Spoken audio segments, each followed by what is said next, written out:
Once a giant, always a giant. For me, it's only a giant. So check it out. The D6 Squad has merch now. We got hoodies, tees, mugs, whatever you need. Check it out. Link in the description. What's going on, YouTube? Diggy546. Definitely hit that subscribe button if you're new. Like the video if you like the video. And I won't tell if you click that bell. But let's go ahead and get into this. So the Giants are going to be picking 11th. We all know this. This has been the story for the past month, pretty much, past 2-3 weeks. And we need a wide receiver badly. We need a wide receiver in the worst way. But if the Giants do attack that wide receiver spot in free agency and they sign Kenny Golladay, or they do what Pro Football Focus says, which is sign Kenny Golladay and Curtis Samuel, and you have Sterling Shepard and Darius Slayton still on the roster, or if they sign Allen Robinson, which would be a huge contract, which means you're placing a lot of faith in him, and you were to sign a lower tier receiver, and like I said, you have players there who aren't the worst players in the world. They just weren't players who could really take the team to the next level. So you'd have a very crowded room of receivers who all were really good. Going into the draft, there may be a good shot that we get. There maybe two of the receivers that we want are on the board. Maybe one, maybe none. And if we overcommit in free agency and we don't take receiver in the draft, where should we go? And that's something I've been thinking about. Where should we go? I'm thinking right now, the options that we'll have, depending on, I feel like if we sign a receiver to a huge contract, Leonard Williams probably isn't coming back. It's just, the numbers just don't work out. Now, there's ways that you can get creative if you really want Leonard Williams back, but I'm thinking they're also probably going to be looking for an edge rusher. But who will be there at that 11th pick if the receivers are gone?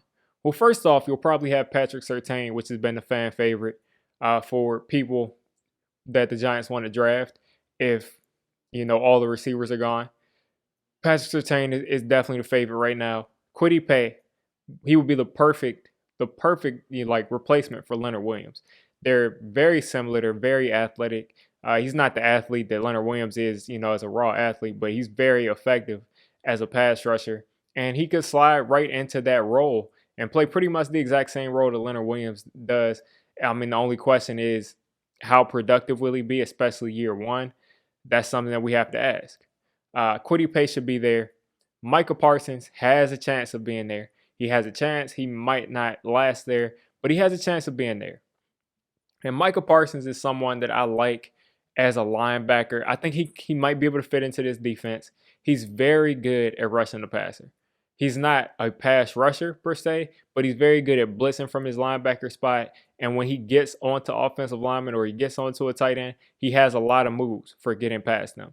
So these guys are all really good prospects. Micah Parsons, as I said, if he can line up, I don't like him as an inside linebacker. I just don't like it.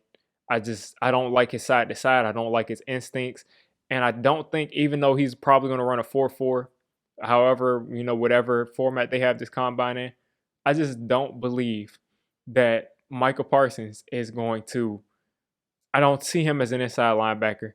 I think he can play the inside linebacker position, but I don't see him as a Pro Bowl, All-Pro. Like, he's not going to reach his potential there.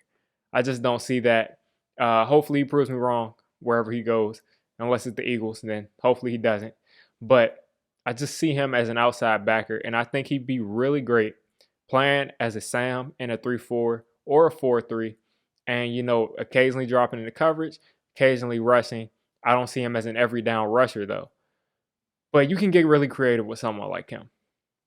And then when you move on to other prospects, Kyle Pitts isn't technically a receiver. We do need that huge presence on the field. The 6'6", 240, 250-pound frame that's a hard prospect to pass up. He's going to probably run. He looks like he runs a 4.4 on the field. He's so explosive. He could definitely be an option.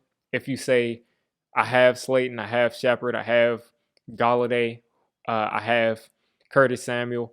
How about now, I address the tight end position, because that's obviously not our strongest. And I could see that working out. I could see that working out. A lot of people don't like that. A lot of people aren't fans of taking tight ends that high. I see him as a lot more than your everyday tight end. He's not. He's not a regular tight end. This dude could literally play receiver. He could play receiver in the NFL. I don't know how, if he could be, a top 5 receiver, but he could be a good receiver in the NFL at around, 240, 250. So that shows you how great of an athlete he is. So another prospect that I want you all to look at is Aziz Ogilari. He's an outside linebacker out of Georgia. He's my favorite edge rusher in this class. Jalen Phillips is another edge rusher I like, but he's got injury issues. But Aziz Ogilari in this class on the edge is very explosive. He's not the biggest guy. He's probably not going to be the best in the run game his rookie year. He'll put on weight, he'll get stronger, and he'll get better at it. He's willing, but he's not the strongest at the point of attack. But man, can he really get off the ball and get after the quarterback? He's got a ton of moves to get after the quarterback. He's got power. A lot of times he doesn't even get touched. He's not the strongest in the run game, but he's very, very elite at converting his speed into power. And I think the combine might not be as regular. It's not going to be the regular format as far as the combine goes. But whatever sort of combine replacement they have this year, he's going to light it up.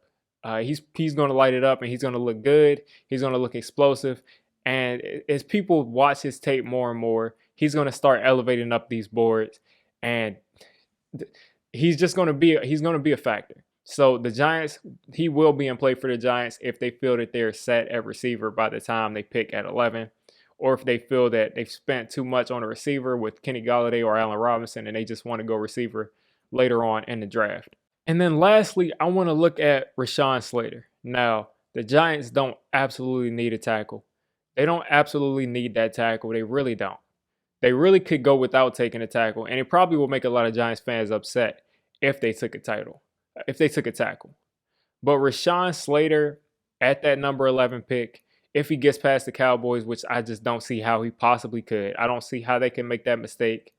I think Rashaan Slater is the best pass blocker in this draft. And no, he is not even, I named a couple of prospects already. He's not towards the top of my list. And, all 3 of the receivers are at the top of my list right now. But Rashaan Slater, he's a tackle. He might not be a right tackle in this league. But Andrew Thomas has flexibility, and we're not absolutely positively sure about Matt Parrott. We're not sure that Matt Parrott can just come in and play right tackle every snap for us next year. We don't know. So he could be an option because he is going to be a starting level tackle. I see him being that as a rookie this year. And that's pretty much it for the prospects that I would be looking at around that pick. You guys let me know what you're going to be looking at. I listed off Kwity Paye, Patrick Surtain, of course, Caleb Farley, if he's there, Micah Parsons, Kwity Paye, and Kyle Pitts, Aziz Ogilari. I got a lot of names here. They can go in a lot of different ways. And then, of course, too, don't forget, if they feel that they're good at wide receiver and there's not a lot of value, which I think it is a lot of value at that spot, but if they feel it's not a lot of value, they could possibly trade back to around 19. Trade back to around 19 or 20, take a receiver there, take not a running back, take another wide receiver who's kind of a mid to late round wide receiver. There's a lot of ways they can go. There's a couple of edge prospects like Joseph Osai, who I think is going to be really good as a stand-up linebacker, rushing a passer and standing up and playing coverage. So there's a lot of ways they can go. The only thing that I'm just making sure we stay far away from is Gregory Rousseau.